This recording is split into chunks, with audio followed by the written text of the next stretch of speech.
Fala, Samurai, beleza? Então chegou a hora da gente conversar um pouco mais aqui sobre upload de arquivos e fotos, tá bom? Então só pra gente entender aqui, muita gente separa, né? Não, vou fazer um upload de uma planilha de Excel, vou fazer um upload de um arquivo, de um avatar, de uma foto, né? De um usuário, tá bom?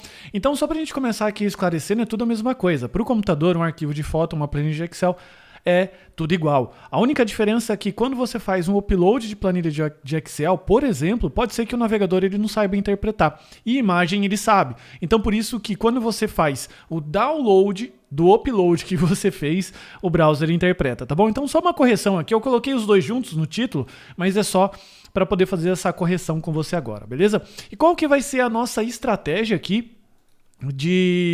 Qual que vai ser a nossa estratégia? Primeira coisa, quando a gente tem aqui um aplicativo, a gente vai criar aqui um controller chamado Files, tá bom? Então vai ser Files Controller. Esse controller ele vai ser responsável por estar aqui no servidor e receber o arquivo que a aplicação enviar. Essa aplicação aqui pode ser um React Native, pode ser um Flutter, pode ser o Ionic, pode ser um React Vue, ou enfim, pode ser qualquer coisa, porque o Express ele vai entender que tem alguém querendo fazer um upload.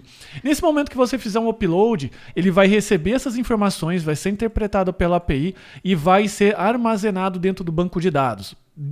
Dentro do banco de dados e também no HD do seu servidor, tá bom? Então o banco de dados vai registrar, olha, lá dentro do diretório tal XYZ, eu tô falando XYZ porque não vem o nome melhor agora, tem um arquivo que chama foto1.jpg, beleza? Então você vai trabalhar com esses dois.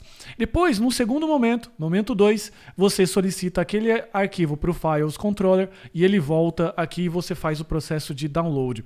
Esse processo aqui é o processo mais comum de todos, beleza? Em que o próprio servidor que está aqui rodando a sua API também ele salva as suas imagens aqui no HD e no banco de dados dele, ok? Só que como essa é uma visão geral dessa parte de uploads de arquivo, eu também vou passar algumas coisas um pouco mais avançadas para você, só para você saber que existe. Assim, quando você precisar, você pode implementar, ok? Num segundo momento, a sua aplicação ela pode começar a crescer, ok? Então a sua API REST ela pode estar de repente num cloud, que a gente chama. E o cloud ele pode ter várias máquinas. Como assim várias máquinas executando a mesma API? Exatamente. Então uma máquina que ela executa a API e depois você pode transferir esse arquivo para um storage, beleza? O storage é uma outra máquina que você faz essa conexão aqui com ele e você armazena o seu arquivinho aqui no disco e no banco de dados dele. Isso dá uma vantagem enorme. Por quê? Porque você não deixa agora o seu arquivo vinculado a esse servidor, mas sim ele pode trabalhar aqui, esse servidor recebendo requisições e esse servidor sendo responsável apenas por armazenar arquivos. Assim, quando você precisar escalar, o que acontece? Colocar mais de um servidor, o seu arquivo ainda continua no mesmo lugar. Ou seja, ele não fica amarrado a um servidor ou a outro. Então, esses servidores aqui continuam trabalhando, sendo, vamos dizer assim, o motor, sendo o cavalo, né, dando a força motriz para o seu aplicativo, porque você vai colocando mais servidores, as coisas vão ficando mais rápidas, e daí o arquivinho você continua deixando ele vivendo aqui dentro do seu servidor storage, tá bom? Então, isso aqui é bem uma pincelada do que são uma possibilidade de criar um upload de arquivos mais avançados, tá bom? E aqui para sua referência, existem alguns ótimos serviços de armazenamento que eu utilizo. O primeiro é o Amazon S3. O que é o Amazon S3? É esse servidor de storage aqui, tá bom?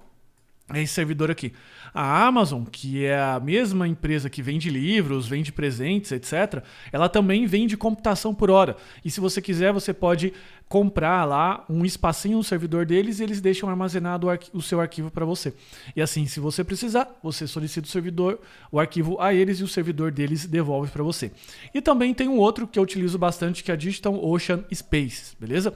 Então esses dois aqui você pode utilizar, sendo que o mais comum de todos, disparado, é o Amazon S3. Tá bom? Então, só para a gente poder entender e sincronizar aqui as expectativas, a gente vai trabalhar dentro do nosso aplicativo, dentro desse modelo simples aqui, tá bom? Em que ele vai guardar no seu próprio HD os arquivos, mas você sabe que existe essas possibilidades e também já existe uma lib pronta pro Express e também pro Node.js que trabalha com S3, tá bom? Depois eu posso deixar mais referências dessa lib para você, mas é bom você saber, porque quando você se envolver num projeto mais complexo, você pode recorrer a ela. Fechou? Então é isso, muito obrigado. E agora vamos pro código, porque agora é hora de colocar a mão na massa.